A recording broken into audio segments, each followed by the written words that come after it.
My name is Candy, I'm 18 years old, and until recently, I thought my life was perfectly normal.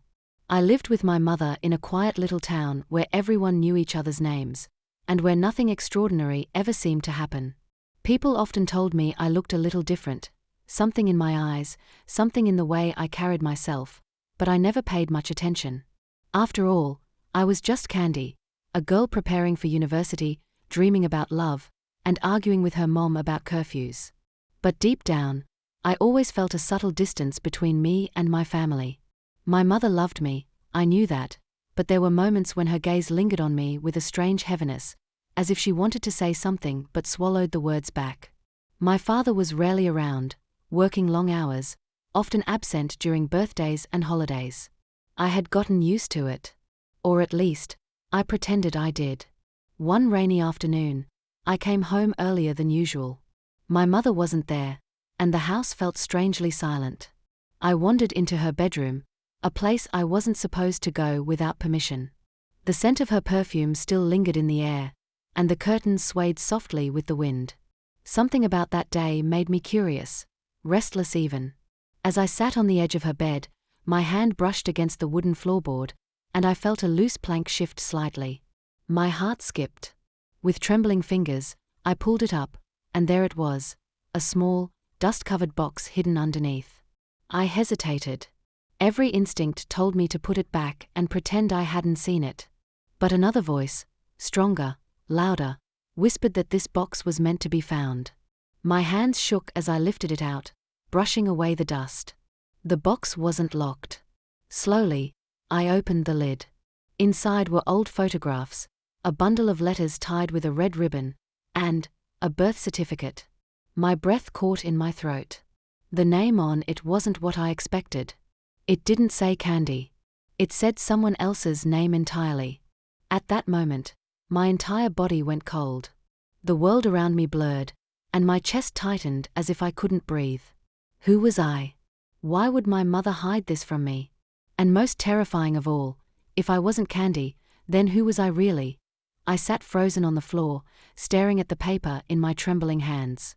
The birth certificate looked old, its edges yellowed, but the letters were clear enough. The name written there, Isabella Grace, felt like a stranger's, yet it was supposed to be mine. My heart pounded so loudly that I could barely hear my own thoughts.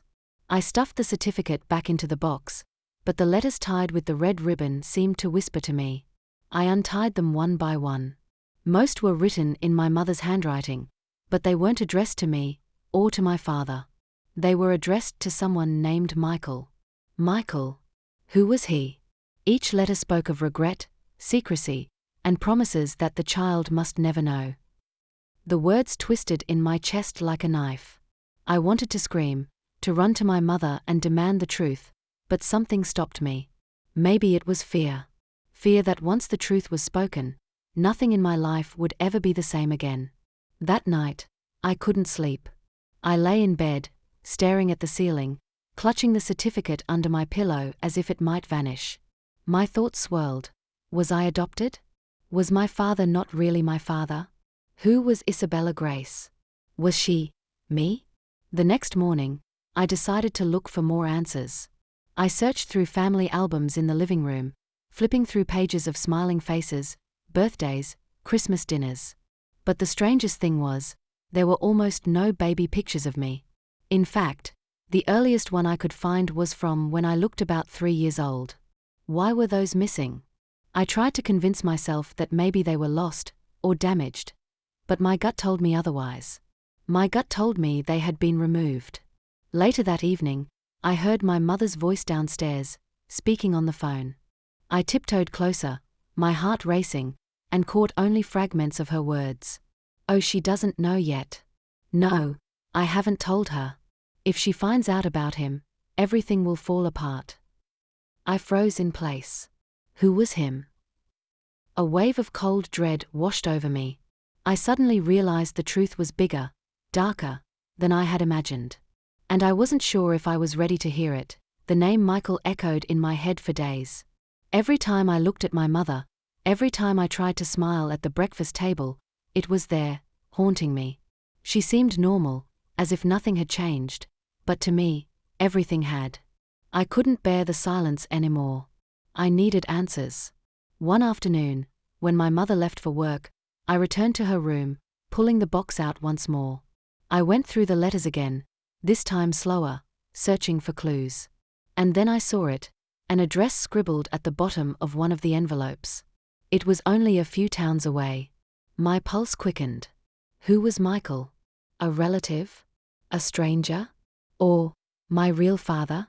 I didn't tell anyone where I was going. I just grabbed my bag and took the bus. The whole ride, my hands were shaking, my mind racing with questions I wasn't ready to answer. When I finally arrived at the address, I stood frozen on the sidewalk. The house was old but well kept, with ivy crawling up the brick walls. My stomach turned as I gathered the courage to knock. The door opened, and a man in his late 40s appeared. His eyes landed on me, and widened.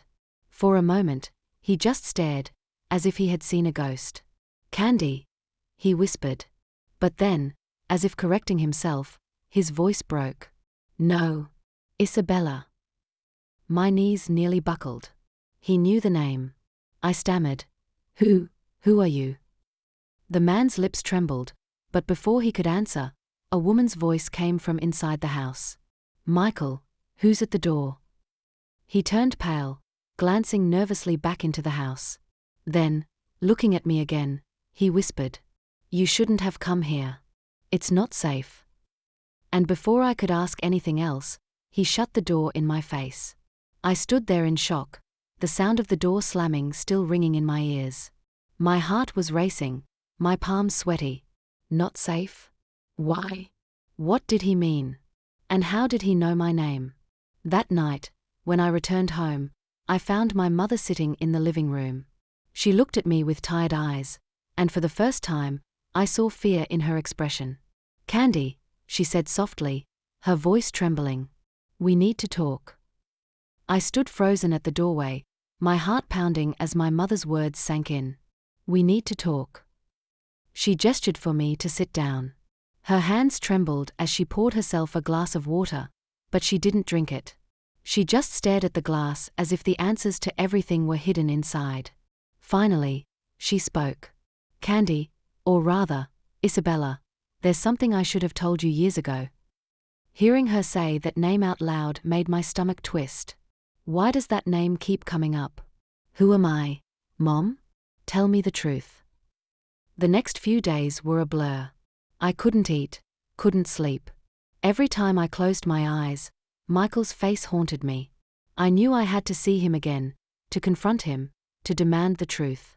I went back to his house, this time knocking with determination.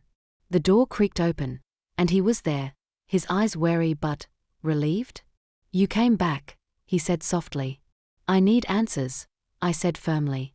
"I deserve to know who I really am." He sighed and stepped aside, letting me in. The house was quiet, filled with the faint scent of old books and memories. "I am your biological father," he began, voice low.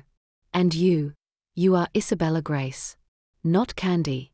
That name, it was meant to protect you. To hide you from the people who wanted to take you away from me before you were even born." I sank into a chair, my mind spinning. Why didn't anyone tell me? "Because it was dangerous," Michael said. "Your mother tried to shield you. I did too. I made sacrifices, because there were people who would have hurt you to get to me, to get to the money, the power I once had. I left clues, hidden letters, hoping you'd be ready when the time came." I looked at him, tears burning my eyes. "So, my life until now, it's all been a lie." He shook his head. "Not a lie. Just incomplete. Candy, the life you've lived, was real.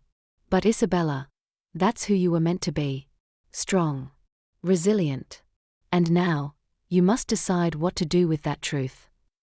Then the door creaked again. My mother appeared, her face pale, her hands shaking. "Candy. Isabella, you need to understand. We did this to protect you, yes, but also, there's more. The people I feared, they're still watching. And some of the people closest to you are not who they seem." My stomach dropped. What do you mean? She looked me in the eyes, whispering the final blow. Your father, the man who raised you, he wasn't just protecting you. He was hiding secrets too. Secrets that could destroy everything. And the person you trust most might have betrayed you before you even knew it. I felt my heart shatter. Everything I thought I knew about my life, my family, my identity, had been a carefully constructed illusion. And now, the real world was waiting. Dangerous, unpredictable, and filled with betrayals.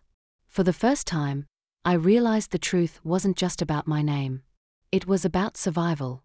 I wasn't Candy anymore. I was Isabella Grace. And nothing would ever be the same again. Her eyes filled with tears. You are my daughter. That much has never changed.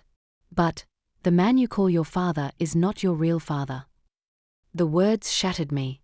My throat tightened, my hands went numb. Then, who is? She looked away, her lips trembling. Michael. The room spun around me. Images of the man at the door flashed in my head, the shock in his eyes, the way he whispered my name. You lied to me my whole life, I whispered, my voice shaking with anger. Why? She buried her face in her hands. Because Michael is not just your father. He's the reason everything around us is so broken. There was a time when he had power, money, connections. Dangerous ones. When I found out I was pregnant with you, I realized I had to protect you. If they knew you existed, they would come after you. Who are they? I demanded. She shook her head violently. People you should never meet. People who ruined everything.